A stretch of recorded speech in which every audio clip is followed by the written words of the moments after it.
hemos elegido comenzar nuestro recorrido por la historia del himno nacional del Perú en el Panteón de los Próceres, ubicado en la antigua iglesia del Real Colegio San Carlos, hoy la Casona de San Marcos, en el centro de Lima.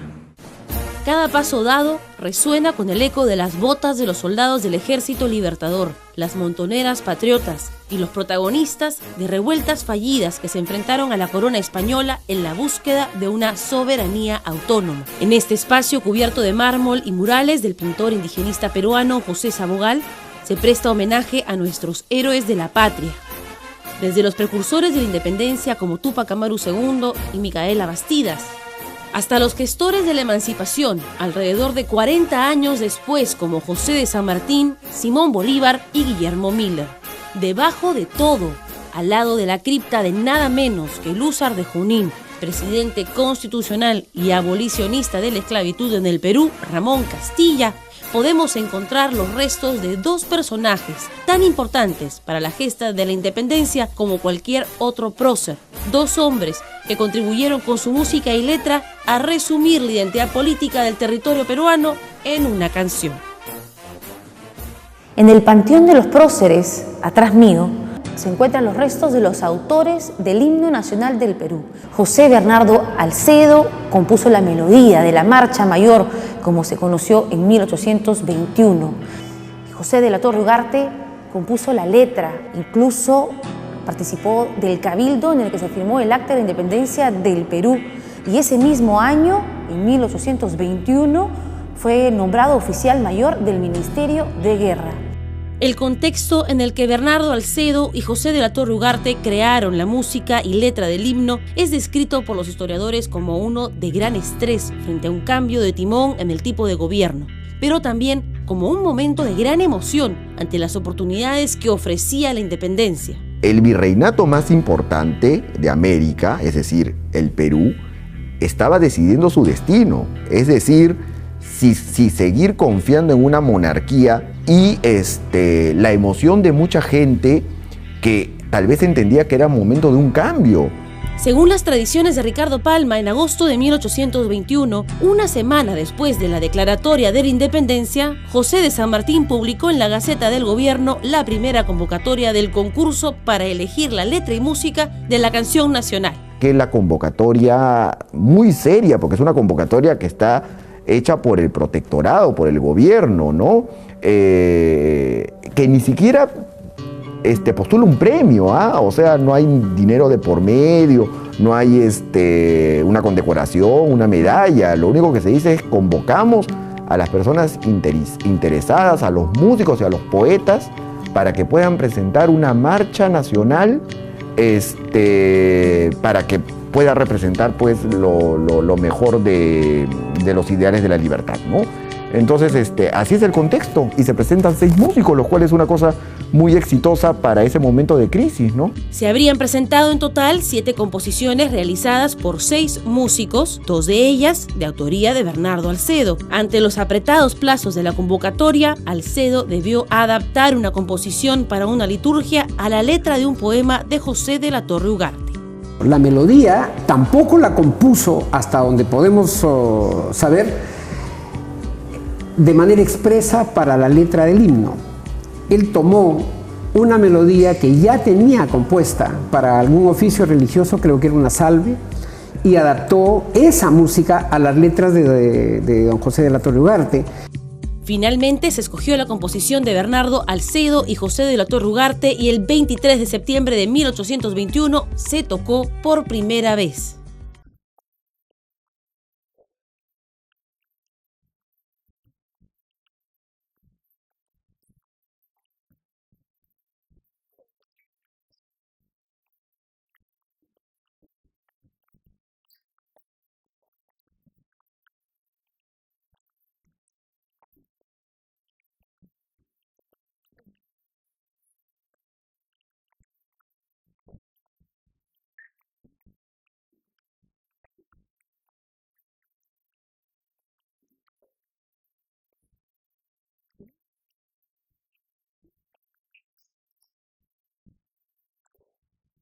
El Teatro Segura se encuentra en refacción, pero eso no impide que nos traslademos a la época y escuchemos la primera entonación de ese Somos Libres.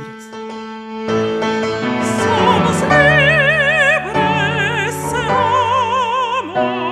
seámoslo siempre, seámoslo siempre, y antes llegue sus luces, sus luces, sus luces, el sol, que faltemos al voto solemne, que la patria al eterno elevó, que faltemos al voto solemne, que la patria al eterno elevó. ¿Cómo fue esa primera presentación del himno nacional a la sociedad liberal? Ese día de septiembre de 1821, ese teatro lleno, repleto, con mucho militar también argentino y chileno, San Martín en el palco que antes ocupaba el virrey y una orquesta pequeña, como eran las orquestas de esa época, una orquesta clásica.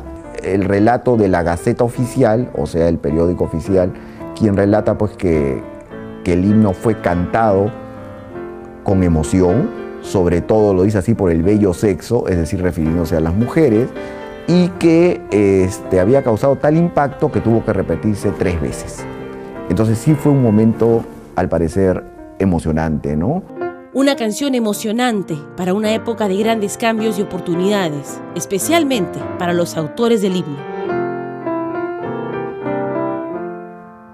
La biografía del propio Alcedo es eso, ¿no? Él es un mulato.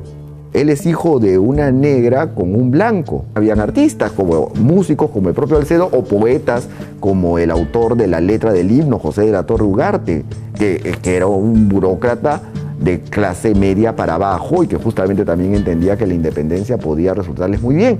¿Qué oportunidades surgieron para Alcedo y de la Torre Ugarte tras haber compuesto y escrito el himno nacional? ¿Cuál es la historia detrás de esa controvertida estrofa que comienza con largo tiempo el peruano oprimido? Se lo contaremos tras la pausa.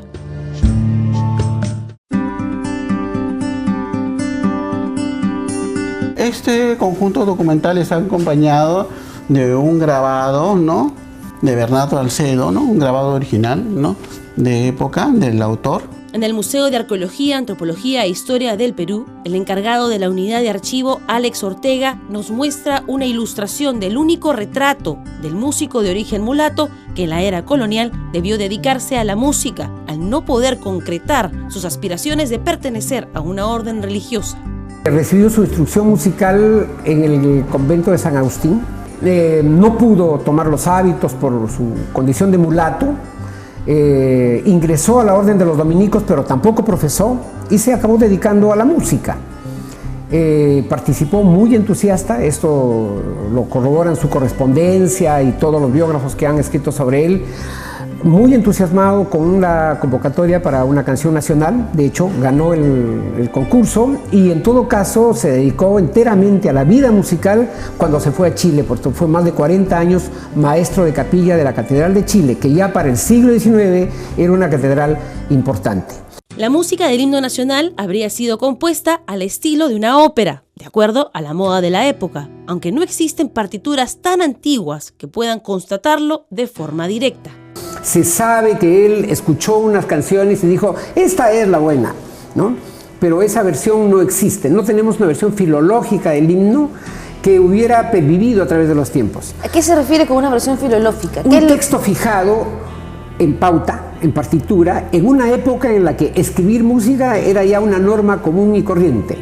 Es decir, la escritura musical llevaba siglos inventada y por lo tanto cualquier músico podía escribir en un papel la melodía, la armonía. El historiador Eduardo Arancibia asegura tener en su poder la partitura más antigua del himno, una joya que cayó en sus manos por azar. Este es el documento más antiguo sobre el himno nacional. Según lo que he podido investigar, creo que sí, datada en 1840. ¿Cómo sabes la antigüedad? Por varias razones. En primer lugar, por el título, Marcha Patriótica de la Ciudad de Lima, no lo llama Himno Nacional del Perú. Sería un anacronismo que en la primera versión del himno aparezca Himno Nacional, es un término que aparece luego. El título original de lo que va a ser nuestro himno es Marcha Patriótica, ¿no?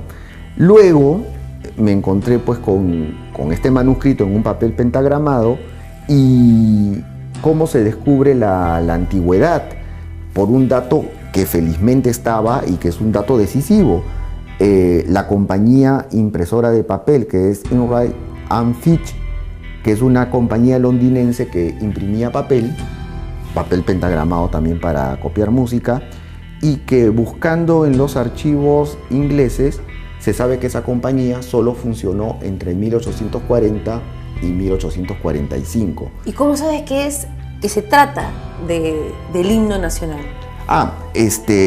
Claro, cuando uno lo ve así, un músico inmediatamente lo descubriría. Un músico profesional, viendo la partitura en su mente, ya comienza a sonar la música, ¿no? En mi caso, aunque tengo conocimientos musicales, todavía no tengo ese nivel, pero inmediatamente me bastó ver que empezaba el coro Somos libres, seámoslo siempre, y luego del coro, que todos conocemos, se pasaba a la estrofa que no mucha gente conoce, que no es la de Largo Tiempo, sino y al estruendo de Broncas Cadenas, ¿no? Esta partitura está escrita para pianoforte con una introducción de 40 segundos que parece ser fiel al estilo de la época. Sin embargo, por esos años surgieron mayores discrepancias en torno a la letra. En primer lugar, el himno es una propaganda para San Martín, porque solemos olvidar que en esa primera versión no está el Largo Tiempo, y la estrofa que está en vez del Largo Tiempo, o sea, la primera estrofa, es esa que le canta a San Martín inflamado, es decir, emocionado por la libertad, ¿no? Eso es el primer indicio, ¿no? Que es un himno dedicado a San Martín. La presencia de Bolívar en el Perú, creen algunos historiadores, habría sido uno de los motivos por los que se incorporó en la práctica la letra que hoy conocemos como la primera estrofa del himno nacional, y que comienza con Largo Tiempo el peruano oprimido. No creo que el gobierno de Bolívar haya tenido el espíritu de que el pueblo cantara por doquier San Martín, ¿no? Cuando era él el que estaba consolidando, como que así lo hizo en Junín y Ayacucho, la independencia del Perú. Se argumenta también que el himno podría haber sufrido transformaciones al circular como parte de una tradición oral. El Largo Tiempo el peruano oprimido es una estrofa que yo calculo se debe haber colado al himno nacional por 1830. Pero esa estrofa sale de una canción de autor anónimo muy popular también en la época de San Martín. Al calzar el ritmo de la estrofa con la música de Alcedo, se fue incorporando. Pero nadie llamó la atención tampoco sobre si eso era pertinente o no era pertinente. El pueblo, la gente, hizo suya esa letra, ¿no? Y solo después de 1864, cuando vino la Restauración, en 1869, publica Alcedo su Filosofía Elemental de la Música y reclama que hay una letra que no corresponde, que no es la que él ha musicalizado. Entonces los gobiernos comienzan a tomar medidas. Por esos años posteriores a la independencia, se ignoraba incluso quién había sido el autor. Precisamente sobre ese tema se pronunció Bernardo Alcedo en 1865 y aclaró que la estrofa Largo Tiempo el peruano oprimido no corresponde a la versión oficial. ¿Qué tenemos aquí? Lo que vemos en la mesa es la carta que escribe el autor de la música del himno nacional, donde él está en Chile y la redacta para un peruano, ¿no? Una persona que se llama Juan de Rivera, y señalándose los pormenores de cómo se escribió la letra del himno patrio. No se sabía hasta esa fecha, 1863, quién había sido el autor y el compositor de la letra y música del himno nacional. Por la búsqueda en los archivos, ¿no? Los historiadores o los que han escrito sobre el himno patrio no han encontrado referencias documentales más antiguas que esta carta, ¿no? La carta dice: mi apreciado paisano y amigo, con el deseo de satisfacer la curiosidad de usted, le digo que fue un caballero iqueño, don Juan José de la Torre Ugarte, quien también compuso los versos de La Chicha, el autor de la pieza que está en mis manos y a la que yo le puse música. En largo tiempo, el peruano oprimido quedó consagrado en 1968, cuando se llevó a cabo la primera restauración del himno. ¿Por qué se habla de una restauración del himno? Porque entre 1821, que se supone se cantó la primera versión del himno, y 1863, cuando el autor de la música, José Bernardo Alcedo, regresó de Chile y se encontró con la sorpresa de que habían publicadas una serie de versiones que no correspondían a la que él consideraba original, entonces el gobierno peruano pensó en la necesidad de que hubiera un texto filológico, es decir, un texto establecido, fijado, sancionado como oficial, reconocido por las entidades públicas, o sea, el Poder Ejecutivo, el Legislativo, etc., y que esta fuera la versión que tuviera que cantar todo el mundo.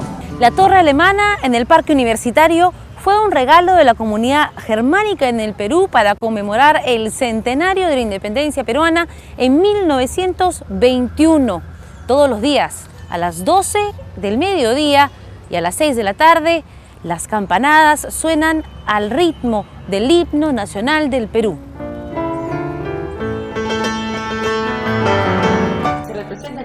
¿Qué se representa en el himno? Eso me parece lo más emocionante del himno. Para nada es como quiso una ley hacer del himno algo intangible. Es todo lo contrario. Es un himno que se mueve con respecto a los ánimos nacionales. Y eso me parece genial. Es justamente lo que todo músico esperaría de su obra, ¿no? Es un himno vivo, no es un himno estancado en el tiempo. Se nutre por las emociones y se reaviva con las circunstancias, ¿no?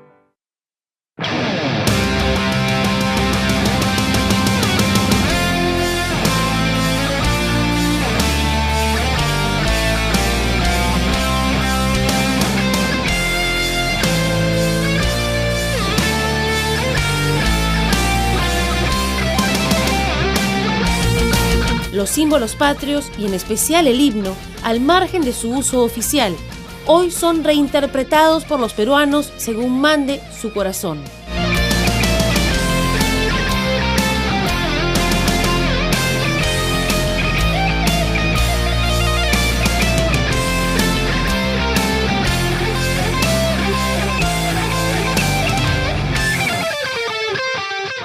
Desde un punto de vista más sociológico, o desde el punto de vista de la experiencia musical, ¿qué representa el himno para las personas? O sea, ¿qué herramienta de qué es? Es una herramienta de unión, es una herramienta de identidad que todos los peruanos, de todas las condiciones y de todos los estratos y de todas las etnias, de todas las sangres, habría dicho Arguedas, debiéramos y pudiéramos cantarla. Y es que más allá del gusto o no por su letra, del tono marcial con el que su música se toca en los desfiles patrios, el himno nacional es eso, es la canción que representa y abraza a todos los peruanos.